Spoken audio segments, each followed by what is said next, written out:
All right, y'all, I got my hard hat, my construction vest, because we're about to do some constructive criticism of pro wrestling. There's been a lot of crap going on online, and we're about to get straight to it. All right, first we're going to start off with a tweet that says, Cena is too cornball to be heel. They should have just had him change his attire and everything.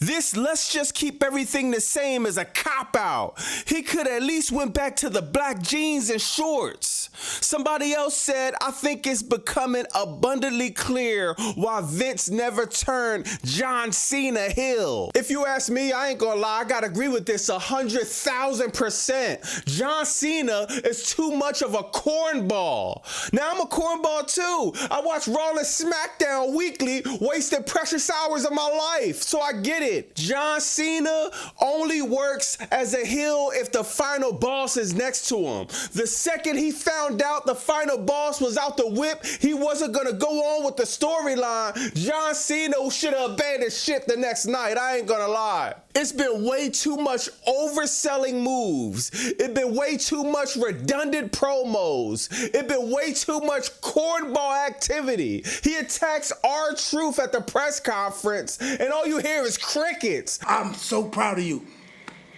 even if people say you suck and can't wrestle. Ron, that was over the line. You say one more thing, and I promise there'll be repercussions.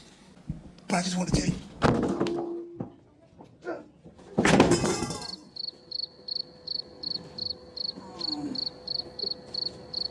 Everybody's around not even knowing how to react because it's like, what is going on here? And to be honest, we all see it. It feels like WWE Creative is already abandoning the whole John Cena heel turn thing.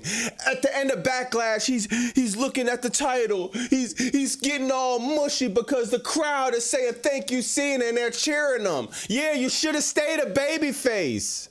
This is my advice for John Cena, WWE, and Triple H moving forward. Turn babyface as soon as possible, and we're just gonna forget the last 6 months ever happened. We're gonna find that red laser thing they use in Men in Black. We're gonna zap the whole IWC, and we're gonna completely forget about the worst heel turn in history and just move on. I am just a figment of your imagination. I see someone say this in my comments, and I agree 100%. This John Cena retirement tour is looking more and more like a senior citizens reunion. Seriously. It's like this thing should be booked in a nursing home or something. He's fighting Randy Orton, fighting Cody Rhodes. What's next? Ric Flair? How about giving some new talent some push? How about putting new talent over? We have a problem right now. That's why you're debuting 42-year-old Jeff Cobb instead of focusing on the 24, 25, 30-year-olds you got on the roster. What sense is this making? Now, respect to Jeff Cobb. He finally made it to the WWE at 42. I respect that. I'm up there. I'm not too far from that age. So I can't knock that, but I'm knocking WWE and the creative. Then another thing, that's just a whole nother thing. Jeff Cobb not even being Samoan, and they're just really pushing that. Anybody could join the bloodline now. You could be Samoan. You could be Philippine. You could be Caucasian. You could be African. You could be Jamaican. You could be anybody. You could be alien. It don't matter. There's no sense in the booking. Throw the whole bloodline storyline in the trash as soon as possible. Now, I went on a little tangent about Jeff Cobb, but back to John Cena, bro. If The Rock isn't going to assist you in this heel turn because you desperately need that type of presence and assistance, just pack it up as soon as you can. Speaking of The Rock, that's a great segue into the next thing I seen online. I see something that says The Rock never finishes any of his stories. And at first I was like, man, you tripping, man. Like, The Rock always finishes his stories, but this post actually jogged my memory a little bit, Dwayne. Now, the first example they give is how The Rock handed Cody Rhodes something after WrestleMania 40, and we got no follow-up. He says, don't break my heart again, and we got no follow-up. The second thing was he returns at Bloodline. He does the throat thing, and no follow-up to that either. The third thing was at Backlash, John Cena sold his soul and he left John Cena hanging off a cliff like Macaulay Culkin in A Good Son.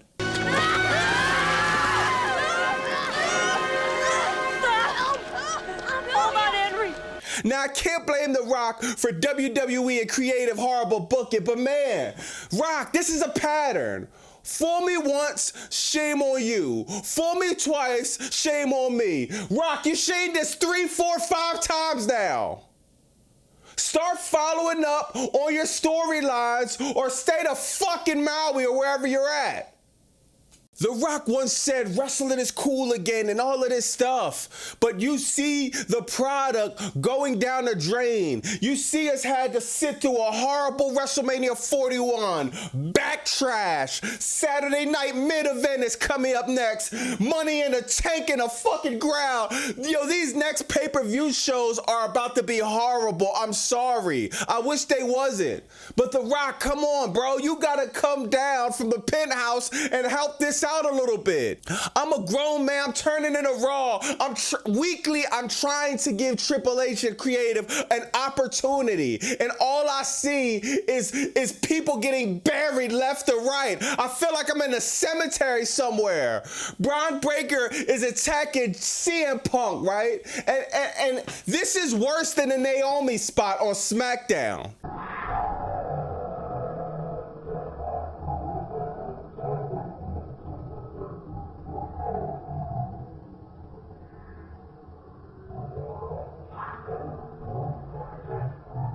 Braun Breaker is supposed to be an enforcer, someone like Brock Lesnar. Imagine if you seen Brock Lesnar punch in the air, acting like he's punching somebody. It would have killed his career within the first 90 days.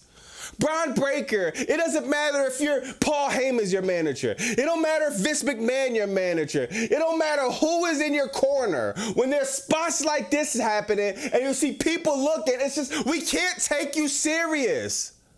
Come on, bro. I fuck with Braun Breaker too.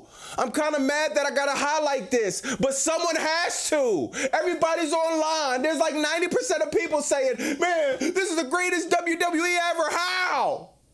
This is the worst era of fucking wrestling I can remember in a very long time. Braun Breaker, come on. Can you imagine how Vince McMahon would have reacted soon as Braun Breaker would have got back in Gorilla? Yes! Then people get mad because I'm complaining online, or you got other people complaining online like we're supposed to be putting crap like that over. And that's a good segue into Miss Rhea Ripley. She put out a tweet saying this: women wrestling fan, women deserve better. Same breath. She's sleeping with her boss. That's why she where she is. She should retire. She doesn't deserve it. She handles everything and never worked for anything. I hope she gets injured. You guys are the main reason it's so difficult to be taken serious as a woman wrestler. If you put as much effort in your own miserable lives as you put in degrading successful women, then maybe you accomplish something yourself. I don't know who she's talking about. Maybe y'all can let me know in the comments. But who online said she's sleeping with her boss? That's why where she is. Who online says she should retire? Well, maybe a few people said that. Who online says she doesn't deserve it? Who online says they hope you got injured? Who says she's handed Who said this, Rhea Ripley? The voices in your head? I don't know one creator, Jonathan, Vince, CJ, JD, I don't know one creator who came up here and said, yo, man, I hate Rhea Ripley, I hate women's wrestling. What are you talking about? What world are you living in? Creative sucks for WWE. You're mad that we didn't want to see a fucking women's tag match that had no good storyline, that y'all did a good match, great job. We see great matches every day, literally. Monday Raw, Tuesday NXT, Wednesday Dynamite, Thursday TNA, Friday SmackDown, every day. A great match isn't enough. We need storyline. Instead of you coming out here making up stories to complain on fans, how about you go back in Gorilla and start telling Paul Levesque to start booking better stuff for y'all? This shit sucks. You've been crying about this title all fucking year since you lost it. Now, I'm not gonna lie, wrestling fans and the content creators, we could be angry, we could be going a little bit too far, but man, when you just start making up stuff, let me know in the comments if y'all seen what she's talking about. I've been looking for it for this video. I can't find nothing of what she's talking about. You need to go holler at your boss, who's booking the worst WWE stuff we've seen. And you need to start giving some input, giving some creative direction. That's where the real problem lies, ma'am. Let me know in the comments what y'all think about that, man. Am I bugging? First, can anybody find what Rhea Ripley's talking about in her tweet? Second, did y'all see any AEW, man? Am I bugging to say that Beach Bash or whatever that was, that show Dynamite has been better than anything WWE is booking currently? Also, what do you think about The Rock and John Cena? Should John Cena turn babyface faster? Should The Rock help him out? Let me know in the comments what y'all think. It's Bobby Monsoon 215. Like, comment, subscribe.